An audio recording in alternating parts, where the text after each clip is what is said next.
Hi friends, welcome to English Study Point.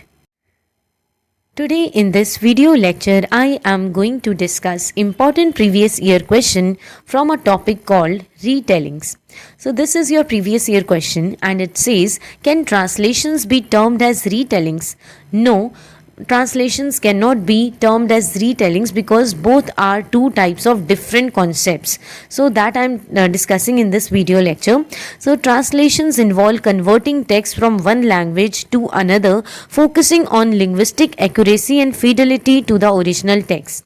This means changing words from one language to a different one, and while undergoing this process, we should ensure that the meaning and correctness of the original text are preserved. They strive to maintain the author's intended meaning, style, and emotional nuances. So, this means that while we are translating anything, so we should have a goal set in our mind to keep the original author's feelings, tone, and overall message intact. For instance, translations of the Ramayana aim to capture the poetic essence of Valmiki's original Sanskrit.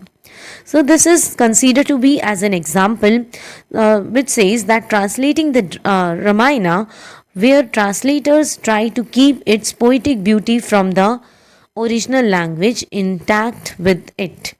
Retellings adapt stories, altering characters or themes to resonate with contemporary audiences, such as modern adaptations of the Mahabharata that emphasize different moral dilemmas relevant today. So how this concept of translation is different from retellings? So that I'm telling, retelling means making changes in parts of stories like characters or ideas so that modern readers relate to them better. And here is an example which I have presented here. Here we see example of modern versions of Mahabharata which focus on moral questions that are important to people today. Now, before explaining this particular point, I just want to convey to you a message that if you find these answers as much long, it is your choice to make it concise in your own language. Now, let's start. Translations of the Ramayana retain its traditional Indian values and beliefs, presenting characters like Rama and Sita within their historical and cultural framework. This means that they keep the original Indian beliefs and values in their presentations. And these characters like Rama and Sita, so the characters are depicted within the historical and cultural environment of their times. And if we talk about retellings, so a retelling might modernize these characters or settings to make them more relatable to current audiences. For example, a version of the Ramayana set in contemporary urban India could reinterpret Rama's ideals in light of modern societal challenges.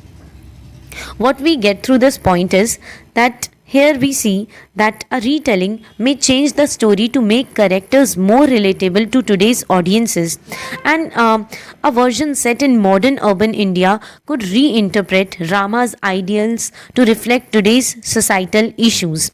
So that is why retelling is considered to be important, and it is quite different from translation. So we cannot say that translations and as well as retellings are both same thing. So in a way they are two different types of concepts, and language plays a significant role in distinguishing translations from retellings. So the language used can greatly differentiate a translation from a retelling. A translation strives to present idiomatic expressions and cultural nuances inherent to the original language. So they focus on preserving expressions and cultural details from the original language. For example, a translation of a verse from the Mahabharata may provide footnotes to explain the metaphors familiar to Sanskrit speakers. So translations might include notes to clarify meanings for readers unfamiliar with Sanskrit. And if we talk about a retelling, so retelling simplify these concepts, weaving them into the narrative in a way that non-specialist readers find engaging without requiring extensive background knowledge. So this point conveys to us that means retelling, they rework on ideas into the story, making it interesting and engaging for casual readers without deep prior knowledge.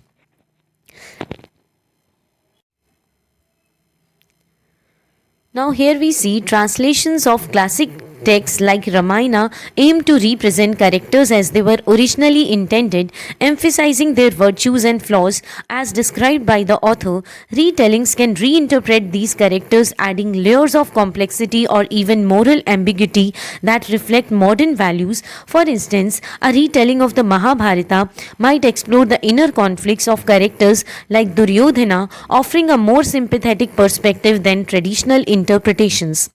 This means that these are versions of old stories that aim to present characters as initially depicted, focusing on their qualities and shortcomings.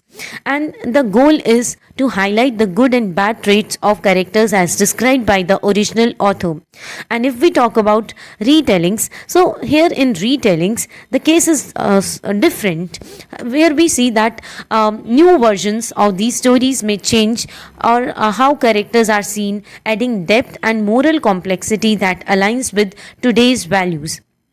Example that is shown here is of Mahabharata, where we see that a new take on the Mahabharata might show Duryodhana's struggles, making him seem more relatable than typical portrayals.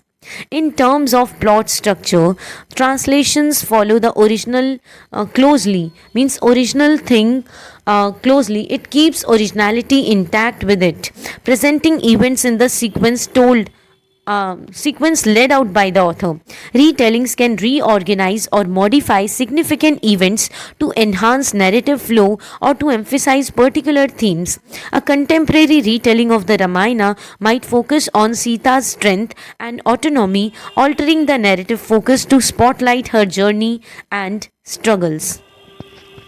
So here we see that translations stick closely to the original order of events, following the author's intended meaning or sequence. And if we talk about retellings, so these are a type of new versions which might change the order or details of events to improve how the story flows or to highlight certain themes. And a modern version could focus on Sita's strength and independence, shifting the spotlight to her experience and challenges. In this point, each translation is an interpretive act influenced by the translator's understanding and perspective. The Mahabharata's complexity can lead to varying interpretive choices, where some translators might focus on the ethical dilemmas faced by characters in the Kurukshetra war, whereas if we talk about retellings have the liberty to present a cohesive moral lessons or central theme, thus reframing the narrative's ethical landscape. So, translating is a subjective process shaped by the translator's insights and viewpoints. The intricate nature of the Mahabharata allows for different interpretations, with some translators emphasizing the moral issues faced by characters in the war. And these new versions, so retellings in a way are a kind of new versions of story which can create a clear ethical message for the readers and also represent a main theme through this process of retelling, and in a way it alters how the story's morals are to be viewed. Now, the intended audience affects the approach taken by translators and those creating retellings. Translations generally cater to readers who wish to engage with the original work in a different language. Whereas if we talk about retellings, so retellings aim for broader audiences, often those unfamiliar with the cultural and historical subtleties of the original text.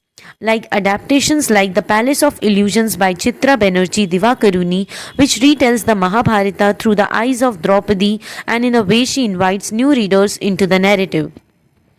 So, the target audience plays a significant role in how translators and retellers approach the story, and they typically means translations typically aim to help readers appreciate the original text in a different language. And if we talk about retellings, so these are a sort of adaptations which seek to reach wider audiences, especially those who might not know the cultural background of the original work.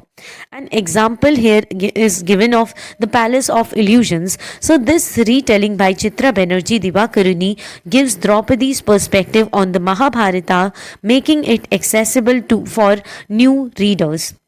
So, this is what retelling and as well as translation is.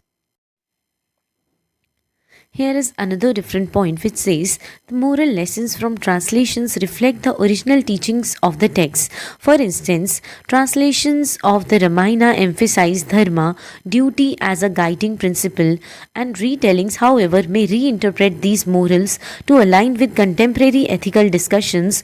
A modern retelling might challenge traditional views, suggesting that personal happiness should be weighed against social duty, thus sparking deeper reflections among readers. So, translations aim to convey the core morals found in the original text. And if we talk about this example of Ramayana, so in the Ramayana, translations highlight the importance of duty, that is, dharma, as a key principle. Whereas retellings, these adaptations may adjust the original morals to fit current ethical discussions and values. Then we talk about moral retelling. So, contemporary versions might suggest that personal happiness can outweigh social responsibilities, prompting readers to think more deeply. The emotional tone of a text can shift between translations and retellings. While a translation strives to evoke similar emotions experienced by readers of the original, a retelling may choose to focus on different emotional aspects. For example, a retelling of the Mahabharata could concentrate on the tragedy and loss experienced by families, creating a narrative that resonates deeply with modern themes of war and conflict. So, the feelings expressed in a text can differ based on whether it's a translation or a retelling. Translations try to evoke the same emotions that readers of the original text would have felt, whereas these retellings, in retelling, a retelling might highlight themes of loss, sorrow in families affected by war, connecting with modern issues related to conflict. Here in this point, we see translations manifest in written forms, preserving the literary quality of the original, whereas if we talk about retellings, so these can utilize diverse media like films, plays, and graphic novels, thus enhancing accessibility and engagement. For instance, the animated adaptation of the Ramayana introduces the story to younger audiences through vibrant visuals and storytelling techniques that diverge from the original text. This means translations are usually in written form, keeping the original text literary quality. And if we talk about retellings can use various media like films and graphic novels, etc., making stories more accessible for the readers. And here I example of adaptation. So the animated Ramayana engages younger audiences with vibrant visuals and storytelling that differ from the original text. So, translators are bound by the necessity to remain faithful to the text, while retailers enjoy the freedom to utilize artistic license. They can introduce imaginative elements such as alternative endings or modernized dialogues to make the tale resonate with contemporary values. A retelling of the Mahabharata might portray characters grappling with issues like gender and identity, which were less pronounced in the original. So here we see translators must stay true to the original text, and retailers have creative freedom to add new elements like different endings or modern or incorporating modern sort of dialogues. And a retelling of the Mahabharata may explore topics like gender and identity, which are less emphasized in the original. Now, translations reflect the historical context of the original text and may take into account the societal norms of that era. Retellings adapt these contexts to address current social issues, fictionalizing circumstances or characters to engage with contemporary themes. This approach can open dialogues about relevant topics such as caste dynamics in adaptations of the Ramayana. So, translations reflect the original text, historical context, and societal norms, whereas retellings adapt these contexts to discuss modern societal issues by fictionalizing elements for contemporary relevance. And this sort of adaptation can spark discussions about issues like caste dynamics in new versions of the Ramayana. Translations tend to maintain the original's length and complexity. For instance, an unabridged translation of the Mahabharata captures all narratives and subplots, whereas retellings can condense the story to focus on core themes, stripping away less critical details to create a more streamlined narrative, ideal for readers who may find the original daunting. So, translations keep the original's length and complexity as seen in unabridged versions of the Mahabharata, whereas retellings can simplify the story by focusing on essential themes and omitting less critical details. And this streamlined approach makes narratives more accessible for readers who might find the original overwhelming. Now, here we see translations engage through the literary beauty of the original language while ensuring comprehension.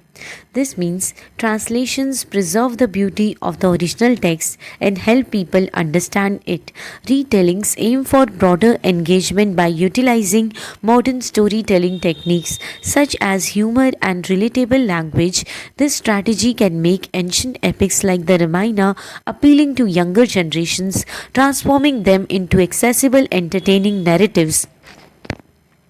So, translations try to preserve the beauty of the original text and help people understand it, whereas retellings use modern methods like humor and everyday language to connect with more people. And this particular sort of strategy, this particular approach makes old stories like the Ramayana interesting and enjoyable for younger readers. Translations provide a singular interpretation of the original work, whereas retellings allow for multiple alterations and interpretations to happen that may contradict traditional narratives. A retelling of the Ramayana focuses on feminist themes, could redefine the roles of characters like Sita and Ravana, proposing an evolved understanding of their action and motivation. This means that translations give one way to understand the original story, but retellings can change the story in various ways, sometimes opposing the original versions. And if we talk about a retelling, this particular point, a retelling of the Ramayana, so a retelling of the Ramayana that emphasizes women's perspective might change how we view characters like Sita and Ravana. This particular thing offers new insights into why they acted the way they did. So then with this video lecture ends here. Hope this video lecture will help you in your exams. Thank you.